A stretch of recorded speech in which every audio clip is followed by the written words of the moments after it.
This is RadPod, a podcast produced by ASMERT, the Australian Society of Medical Imaging and Radiation Therapy. ASMERT acknowledges the Boonwurrung people as the traditional owners of the land from which we record this podcast and pays respect to elders past and present. Hi, I'm Steve Lacey and I'm Director of Education for ASMERT. Have you ever wondered what it would have been like to work at a time when you didn't have all the available technology at your fingertips? How much do we take our roles for granted? Well, as technology improves over time, so too does the standard of healthcare.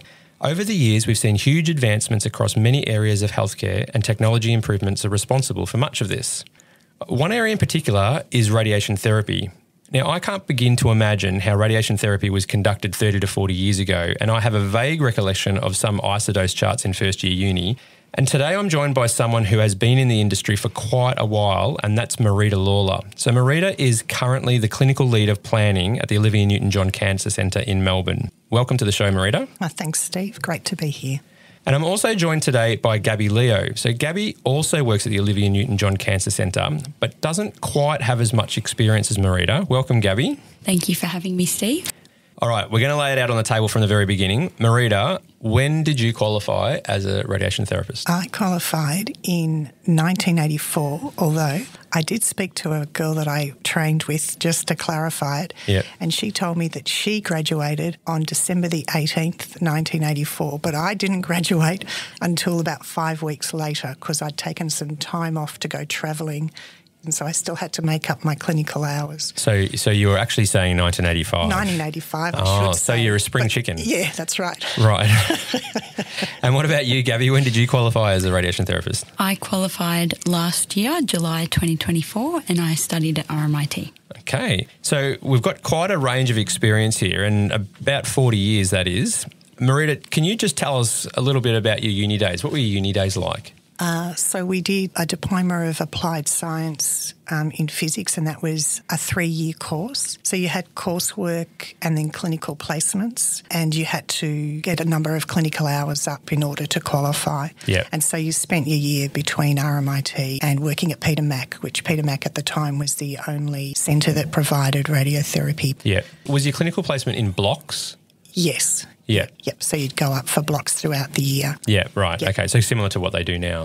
Yeah, somewhat similar. Yep. Yeah. Okay. Yep. So how much of your uni time do you think was clinical placement, like percentage-wise? Yeah, well, I asked Julie, because my friend Julie, who reminded me that I graduated late, I asked her because she remembers all this stuff. And we had to do 2,500 hours of clinical work in order to graduate. Okay. We had clinical placements throughout the year, but we also had to work over the holidays.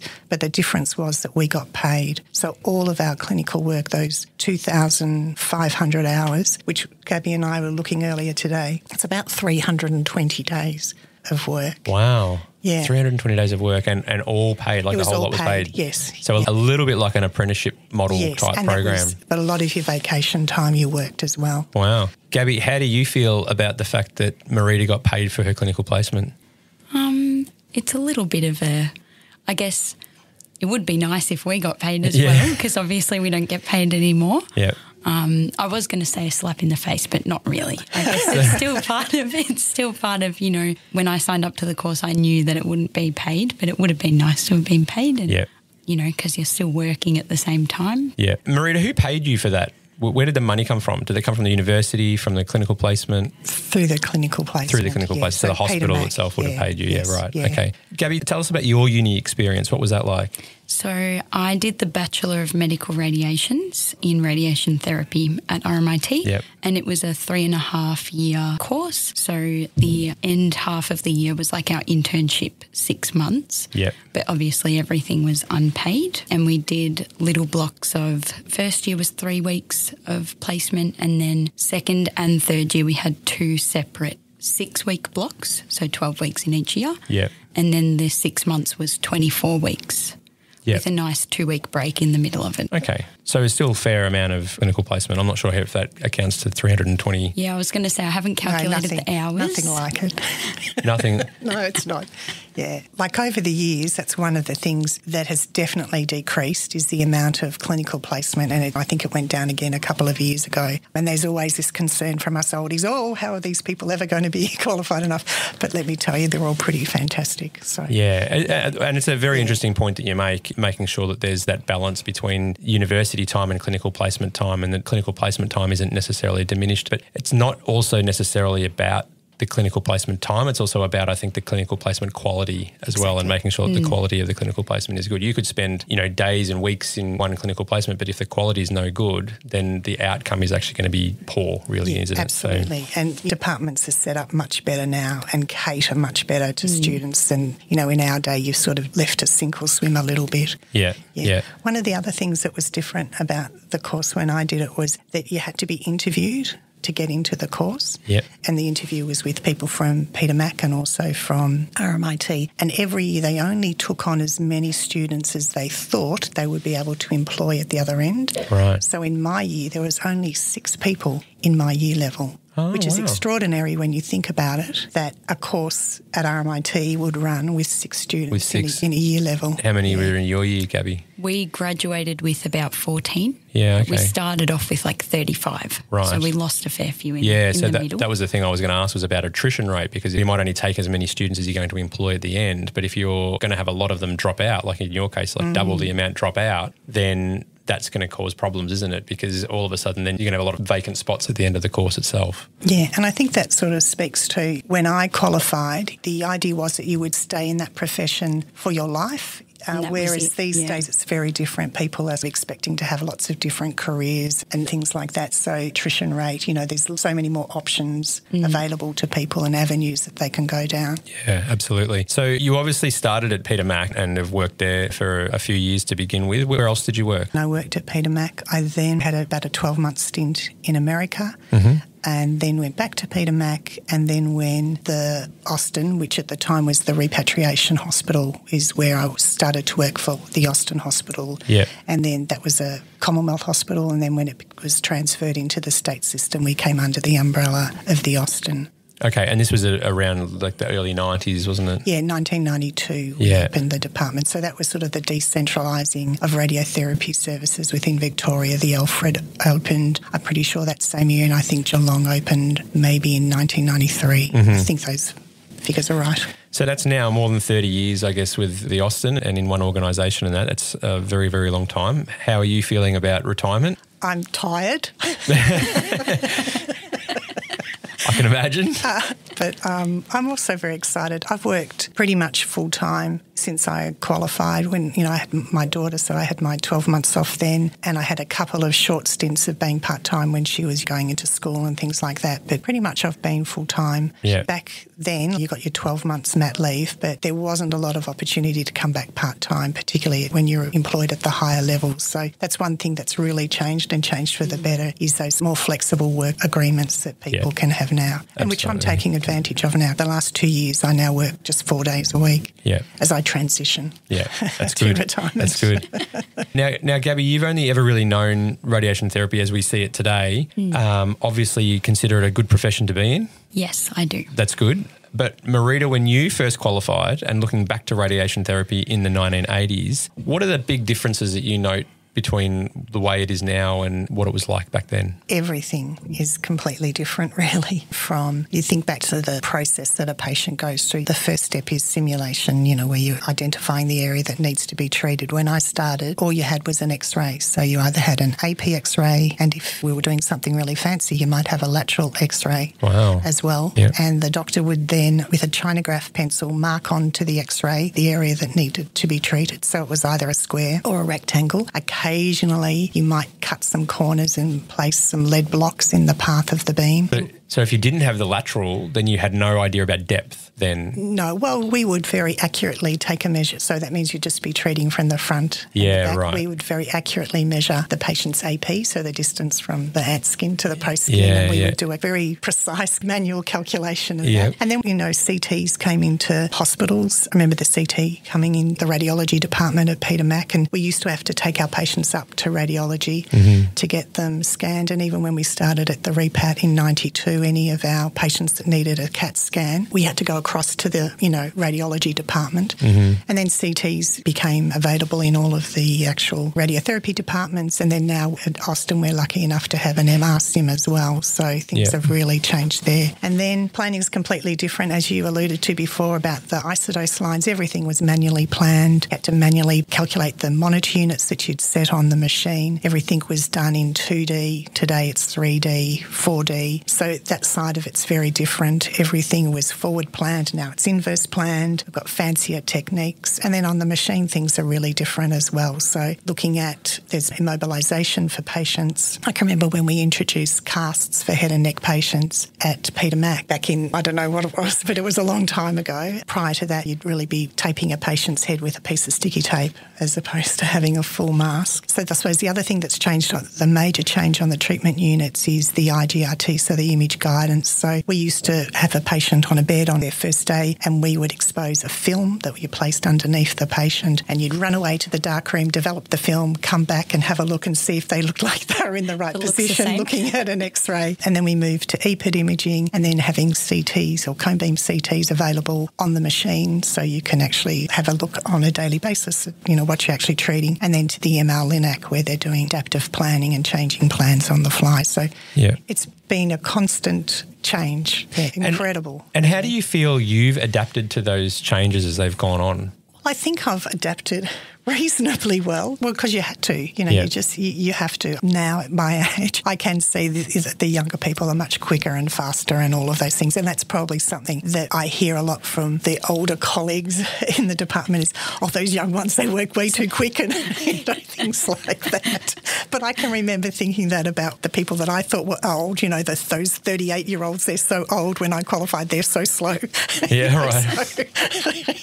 And now you just turned into one of them. Yeah, so that's right. That's it. And Gabby, in terms of what Marita has just said in terms of what it was like, does any of that surprise you? Like, how does it make you feel now knowing what it was like back then? I feel like if I was on treatment and I couldn't look at a cone beam or even the KVs, like just a simple image, like make me nervous, like, have I verified that I'm treating the right position? And I guess I've got the luxury of that's what I've grown up with. And it just makes me think, how were you sure? But I guess the principles are always the same and you can see that in how older staff still have those same principles when they're working, and that's always at the forefront of our practice. Yeah. It's probably worth noting here that it doesn't necessarily mean that what you have, Gabby, is easier or anything like that, because things have changed and there's new challenges that every time there's a new technology update or whatever, there's going to be new challenges that are going to be in there. So I guess we can't necessarily say it's easier. It's just different, probably more than anything else, right? And I don't know whether you think, Marita, do you think that the younger generation, do you think that they're taking it for granted, taking what they've got now for granted? No, I think that things will continue to change into the future. Just, like in 10 years' time, I think things will look very different to what they look now, and they'll look back to 10 years ago and go, oh my goodness, remember when we used to have to, we planned a patient once, and now we replan them every day, that sort of thing. So I think every time a new piece of technology is brought on board, the fear is, they're going to decrease the number of RTs, they won't need as many, but that's never been the case. There are more efficiencies, absolutely, and we do things better, but the better you do things, it creates other roles for people. Things are always developing. It doesn't get easier. Things just change. You've always got new things to learn. Yeah.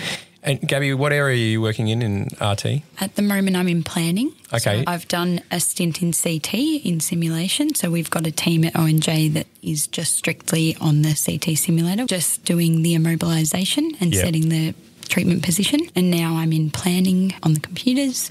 And I'm just going to move to treatment in a couple of weeks. Okay. So I haven't been there just yet as a qualified. Obviously, I've done my time as a student. Yeah. And planning, you find that people are nurturing type people? Yes, we work in little team pods at ONJ, but that doesn't mean that people from other pods don't help each other. So I'm always constantly asking, I think I'm one of the loudest people in the room. I'm always like, hey, can someone help me with this? Or can I just double check? And everyone's always happy to come and just sit next to you, make sure your process is right or check that you haven't done something silly. And there have been people that I've noticed already that have taken that extra step. I haven't even had to reach out. They've come to me and said, hey, Gabby, just so you know, to help you keep developing, this is where you can change things or where you can improve. So I can see that even if I've stepped forward or if someone else has taken that step, I'm always in that little pod and being helped out. Wonderful. It's a really nice environment. That's good. And given now that it's a lot different to what Marita described, what have you noticed about the more experienced generation, I won't call the older generation, of RTs that are now having to use this type of equipment? How do you feel that they've adapted? I've only worked for so long and no one's really shown that they're not confident in anything, or I've always looked up to the older RTs and seen that they do have a slightly different point to a less experienced RT, as if they're looking at something for the first time. But I think that they've definitely adapted well. I'm not looking at anything and going, oh, Marita doesn't know how to use the Monaco, say. What the hell is wrong with her? Yeah. She's used to those old isodose lines, you know. She's got no idea. No. I don't look and think that at all. Marita's actually been very helpful with a few of my plans. That's so good. I have direct experience. But I guess, you know, adapting to new things can always take time, and the less experienced RTs, that's what they've started with. So it's easier for them to kind of change up their ways sometimes. Yeah. And I think just shifting the focus a little bit between the differences between now and then, if we talk about then and we talk about the US, because I know that, Marita, you said you went to the US for a little bit of time. Was there any differences that you noticed compared to the way that they do things in Australia at that time, obviously? Yeah, I think the main difference was, there were two things actually. On the treatment unit, as I said, like training at Peter Mac, we were pretty fussy about a lot of things, and anyone of my ilk would say sometimes we're a little bit too fussy. There's some very funny things we used to do. Anyone listening out there will remember anatomical pelvic levels and have a little giggle to themselves. I won't go into what they were, but we were very particular about how we got the patient on the bed and measured everything, made sure they were straight and had all sorts of landmarks. And I remember in America, they pretty much just put them on the bed and went. That was very different. Nervous. And then the other thing that was really different was Peter Mac was different to a lot of centres around the world. At Peter Mac, you train to be both in treatment and in planning, whereas over in America, an RT really just worked on the machine or on CT, and then you had to have a further qualification to become a dosimetrist to actually work in planning. And a lot of the planners or the dosimetrists in America were actually physicists. Okay. And I think even to this day, there's a lot of physicists in America who are dosimetrists, RTs as well. But I think that was the main difference, that we have both of those strings to our bow, because, you know, more and more on that treatment unit, when you're going to have to be replanning on the treatment unit, you have to know how to plan. Absolutely. And so my understanding is that there are centres around the world that are now changing their education programs because they've very much focused on just treatment and not on planning. Yeah. But into the future, you're going to need both of those skill sets because you'll be applying both of those skill sets at the treatment units. I think Australia's very well placed. For the future. That's really good to know. It does bring me to my next question, though, about the profession of RT itself. How has that evolved over the years? What have you noticed about that? Well, there's been a huge change, even things like registration and things like that. And I'm just sure we had to be registered, but you didn't have to pay for your registration, is my memory. I sort of seem to remember that sort of came in. So with APRA, all of those things are a lot different. Things like professional development. You know, I think I was probably maybe 4 or 5 years qualified when people started to talk about professional development. Things like quality assurance. I sort of remember that starting to be thought about in the 80s. And I remember, you know, the very first program we had, I think it was called EQUIP, which was, Evaluation and Quality Improvement Program, something like that. And that was the first time that we'd sort of started to look at a set of standards that we would benchmark ourselves against. Yeah, whereas now we have the proper accreditation. Accreditation, absolutely, yeah. Yep. So those things have been a really big change. And Gabby, how do you think you would feel if you only had to do planning for the rest of your career? I would be very upset that I wouldn't be able to have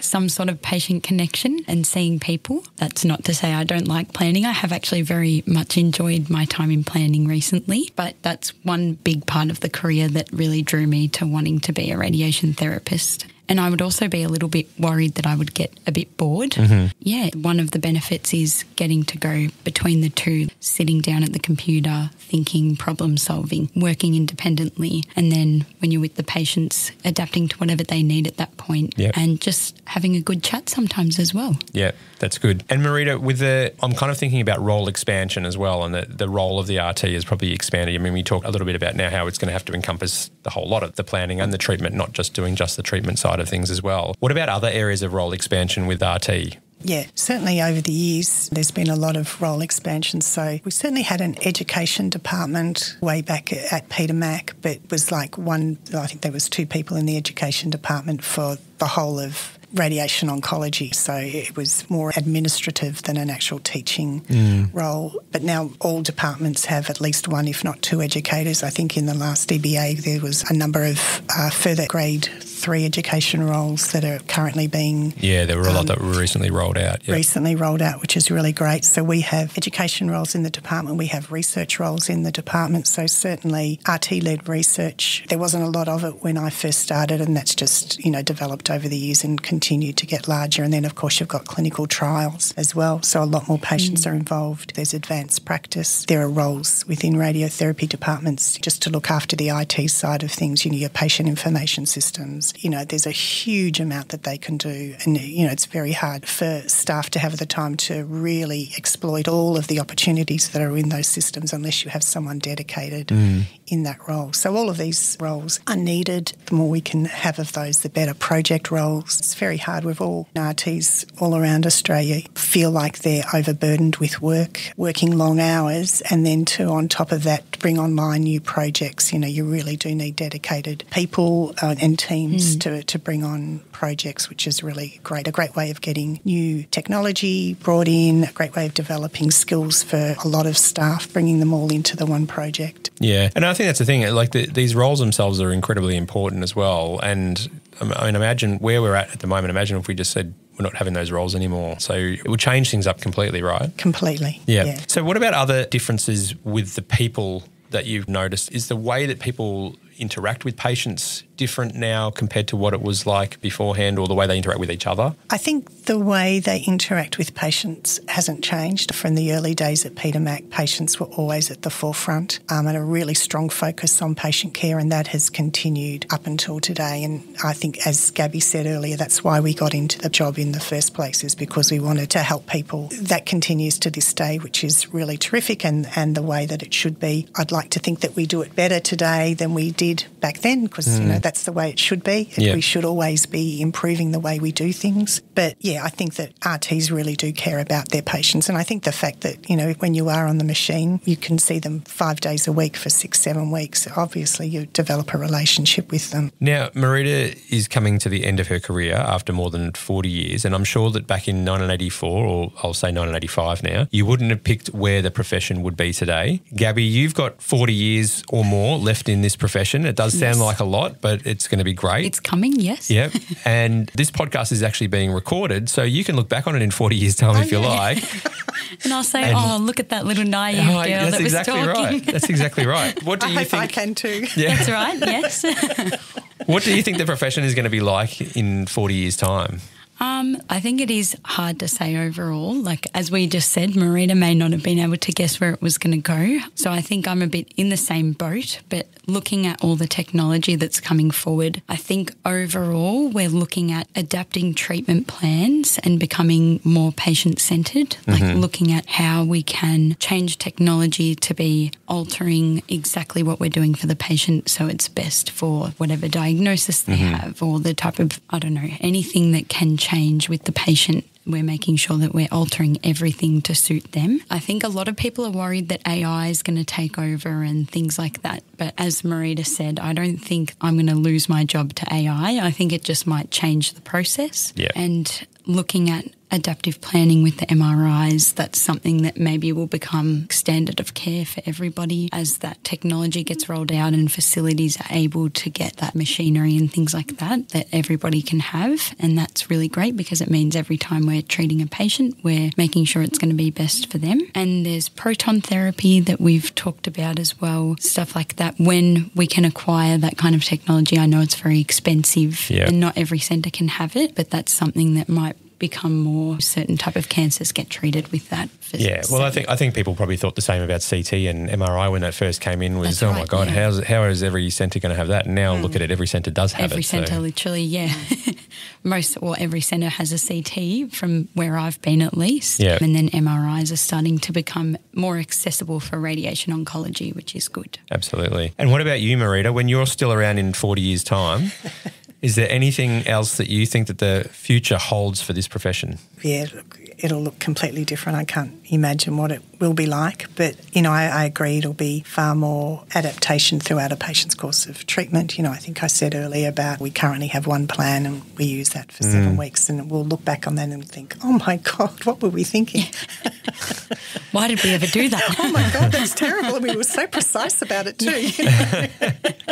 So I think that will change. I do think that as different technologies and there's more research, I think that a patient's course of treatment will be very tailored to them and the specifics of their disease.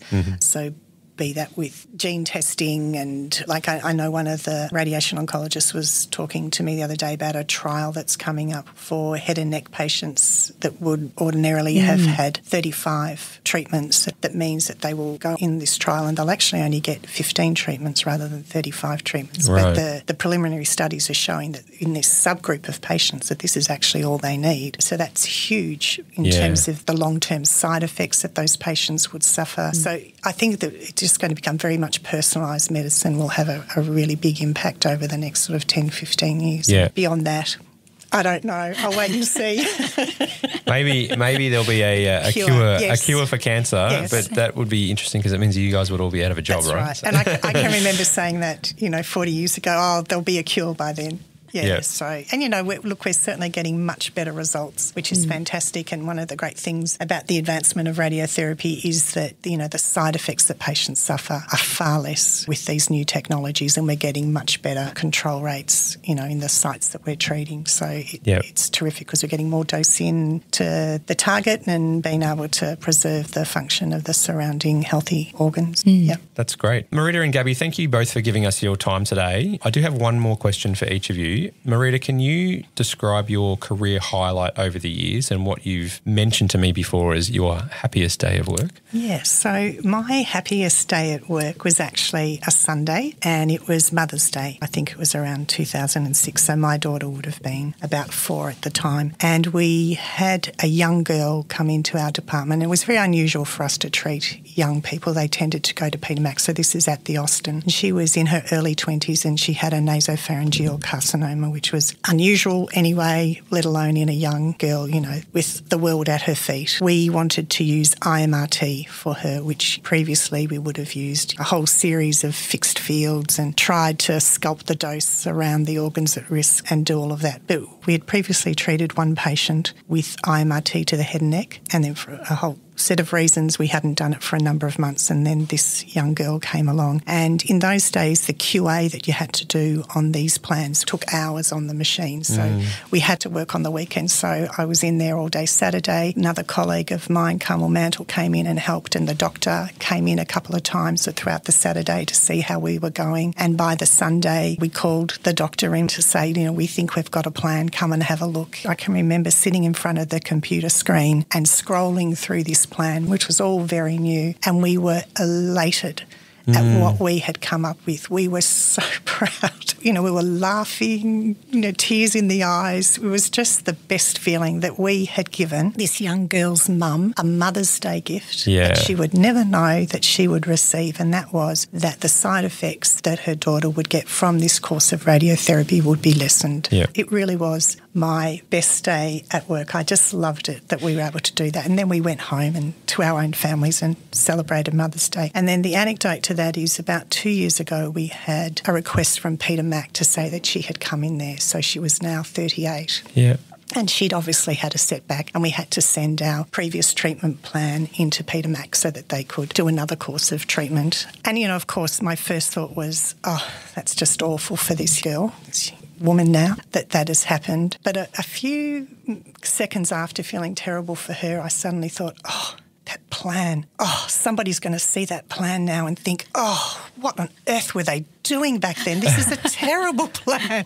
And then I reminded myself, well, that's how it should be. Just as what we did for that young girl in 2006 was very, very different to what we would have done when I started out in 84. Yeah. So it should be that what we would be doing today would be very different from what we did in 2006. And I think that's the moral of what we're talking about, is that we're constantly doing things better for our patients. And I think also those types of situations as well, even 20 years after you started your career, always are a really good reminder of why you actually got into the profession in the first place. Absolutely. And those types of moments, and that is what keeps you going. You're now 40 years down the track and you're still remembering moments like that, and you think, I've done the right thing by going into the profession. Yes. Yeah. And Gabby, what do you enjoy most about your job, and what are you excited about looking forward? I think the best part about the job is getting to know all the patients and the staff. Yep. And I've had a few moments in CT, obviously, because I haven't been on treatment yet, where I've had... we were reflecting the other day about this patient that has unfortunately come back for treatment, but he actually came in and said, oh, I remember those 2 girls that did my initial scan, and we had such a fun time, and we were making jokes with him and things initially. And that really put a smile on my face because he remembered that as much as I did, which was really nice. And I have enjoyed as well all the problem-solving aspects that have come with the job, and looking at things that I would have looked at as a student and gone, oh, how would you go through that? But now that I've been working, I've actually been able to work through it and get a really good outcome for things. And I'm excited to see how the field develops as I move through in the next 10, 15 years. And, looking back specifically at this podcast, or looking back to when I started and thinking, oh, wow, things were different and things like that. Yeah. Yeah, that's great. Wonderful. Marita, Gabby, thank you both very much for joining me today. No worries. Thank you, Steve. Thanks for listening to RadPod, a podcast produced by the Australian Society of Medical Imaging and Radiation Therapy.